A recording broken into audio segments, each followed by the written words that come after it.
Hello everyone, welcome back to my channel. आज का जो हमारा टॉपिक है वो है संज्ञानात्मक विकास के चरण और अधिगम, जहाँ पर हम जीन पियाजे को डिटेल में डिस्कस करेंगे। बाकी इनके अलावा जो और वैज्ञानिक हैं उनके बारे में भी चर्चा करेंगे। तो सबसे पहले हम देखते हैं जीन पियाजे। तो जीन पियाजे ने मानसिक विकास के 4 चरण दिए। बच्चों का जो मानसिक विकास है उसको 4 चरणों में बांटा। बच्चा सक्रिय रूप से वातावरण से सीखता है। स्कीमा, एसिमिलेशन और एकोमोडेशन, एक एक करके हम इन तीनों को समझने का प्रयास करेंगे।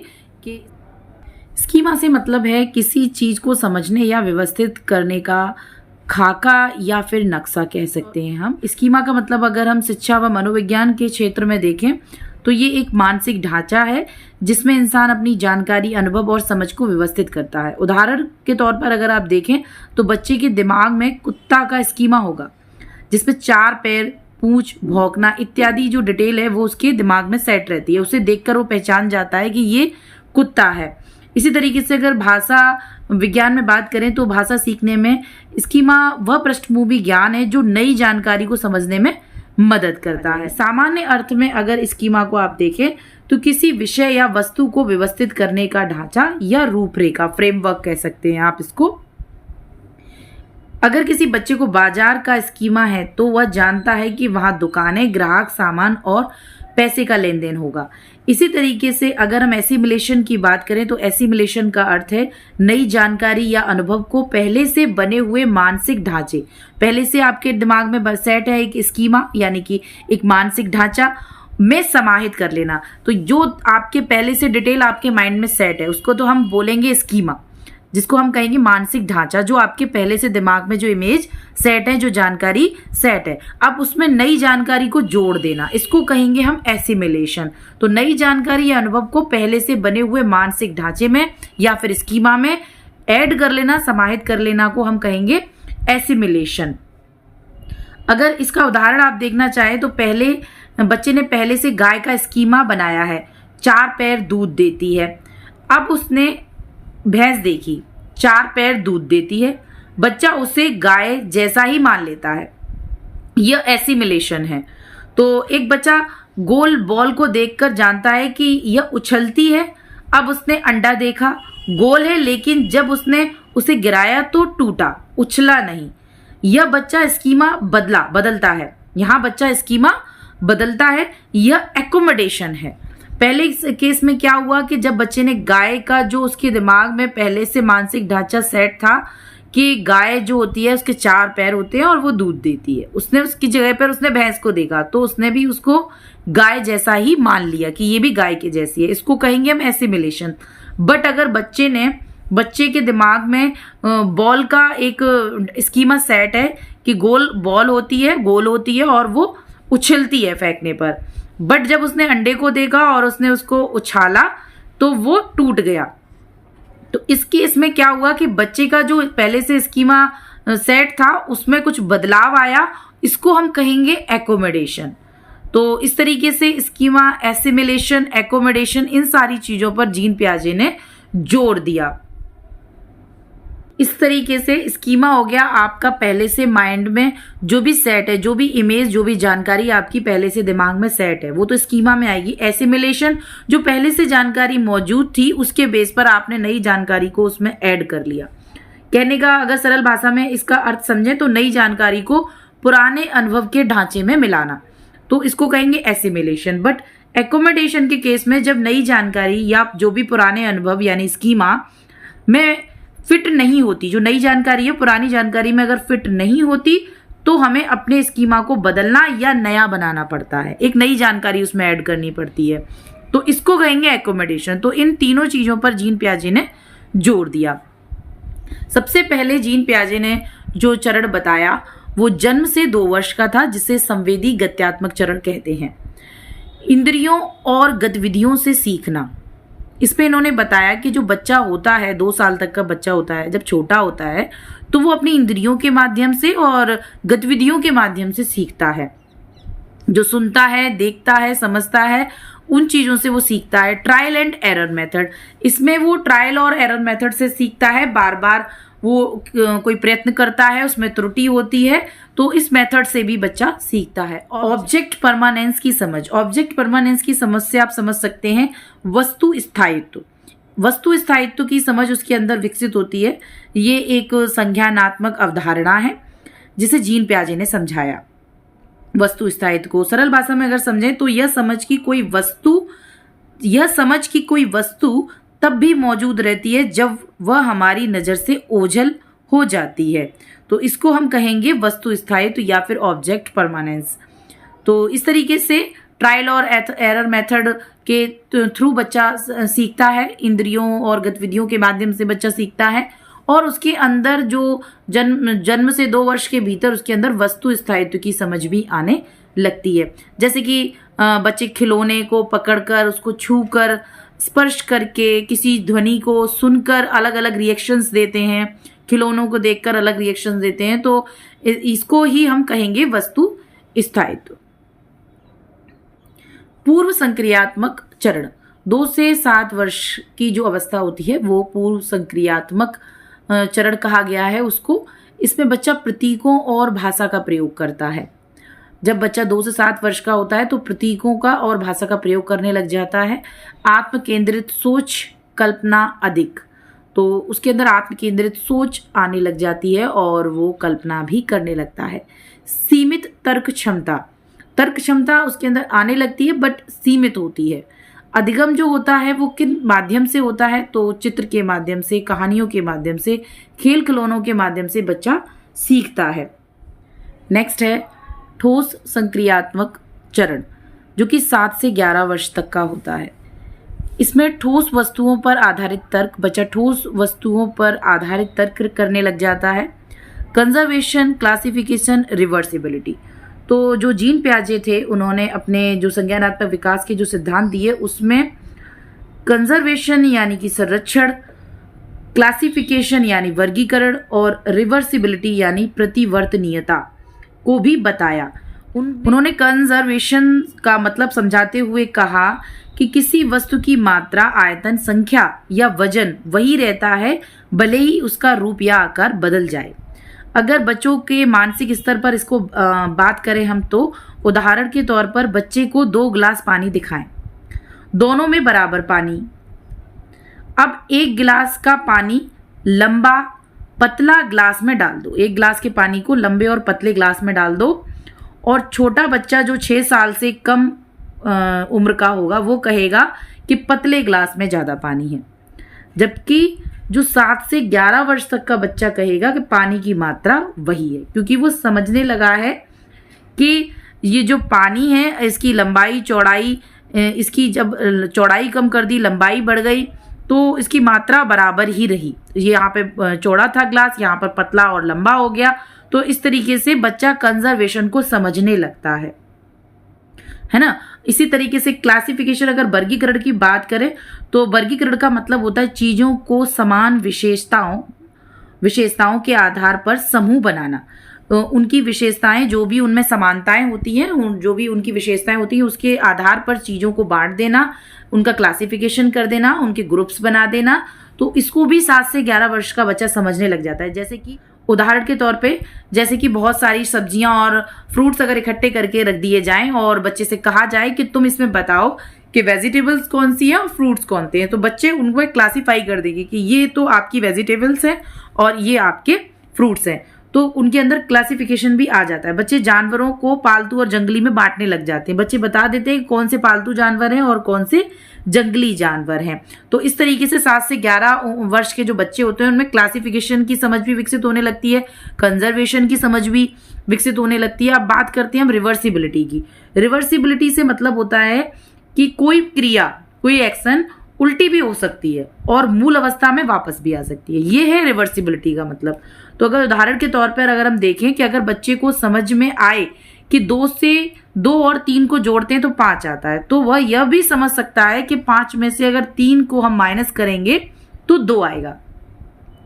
मिट्टी की गेंद को चपटा कर दो, बच्चा समझेगा कि इसे फिर से गेंद बना सकते हैं। अगर मिट्टी की हमने गेंद बनाई और बच्चे को दिखाई कि ये गेंद है और फिर हमने उसको चपटा कर दिया, तो बच्चा ये समझ रखता है कि इसको फिर से गेंद बनाया जा सकता है, तो इसको कहेंगे रिवर्सिबिलिटी।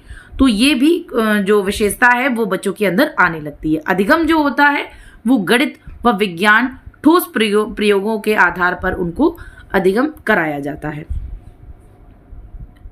नेक्स्ट है औपचारिक संक्रियात्मक चरण। 11 वर्ष से जो ऊपर के बालक होते हैं वो औपचारिक संक्रियात्मक चरण के अंतर्गत आएंगे। इन बच्चों के अंदर अमूर्त व काल्पनिक चिंतन आ जाता है, तार्किक और वैज्ञानिक सोच उत्पन्न हो जाती है, जटिल समस्याओं का समाधान निकालने लग जाते हैं। तो जटिल समस्याओं का समाधान निकाल सकते हैं।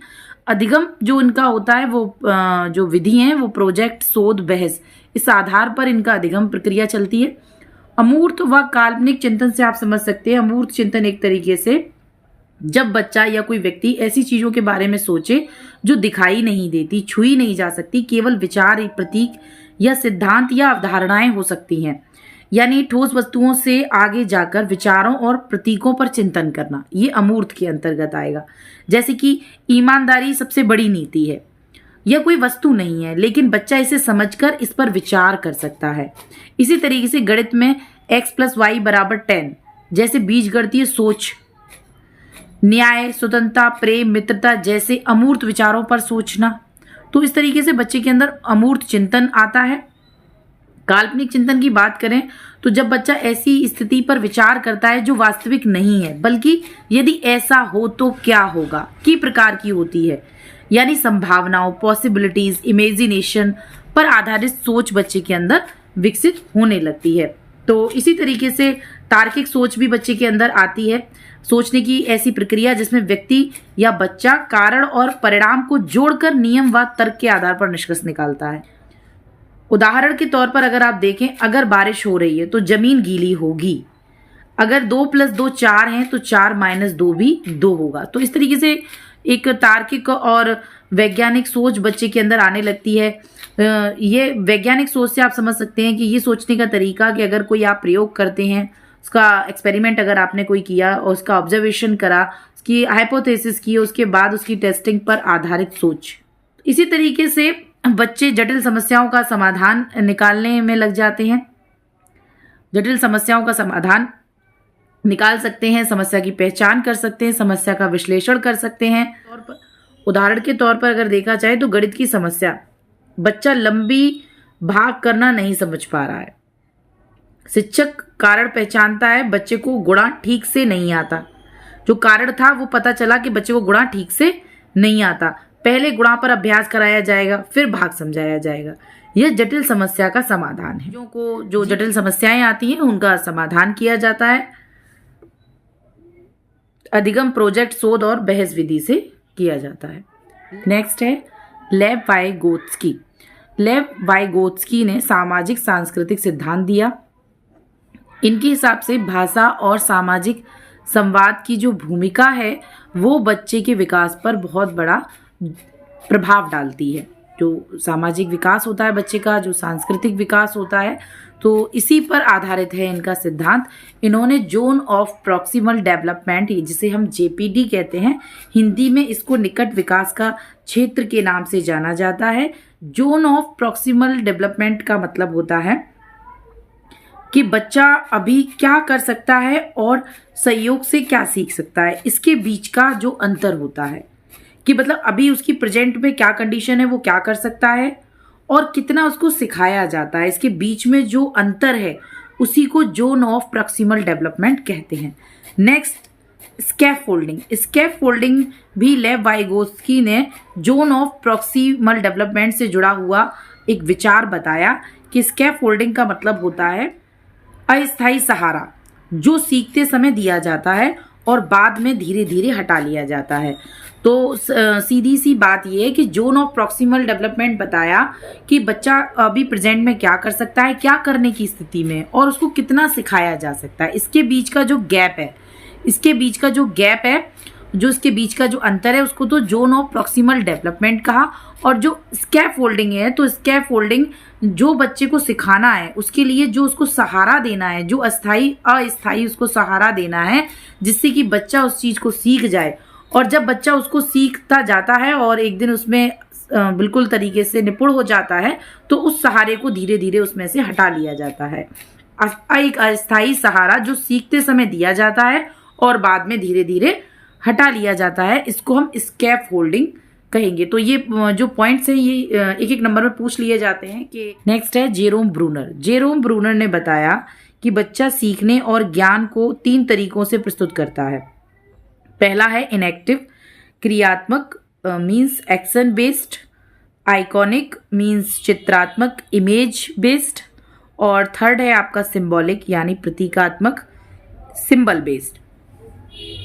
तो इस तरीके से 3 रूप बताए जेरोम ब्रूनर ने, जिसमें जो पहला रूप है इनएक्टिव यानी कि जो एक्शन बेस्ड है वो करके सीखने पर आधारित है। जब बच्चा कर कर सीखता है तो वो जो क्रिया करता है उससे जो अनुभव प्राप्त करता है, जो ज्ञान प्राप्त करता है, वो उसकी जो उसके द्वारा क्रियाएं की गई, जो हाव भाव दिए गए, जो शारीरिक गतिविधियां हुई उस पर आधारित होता है।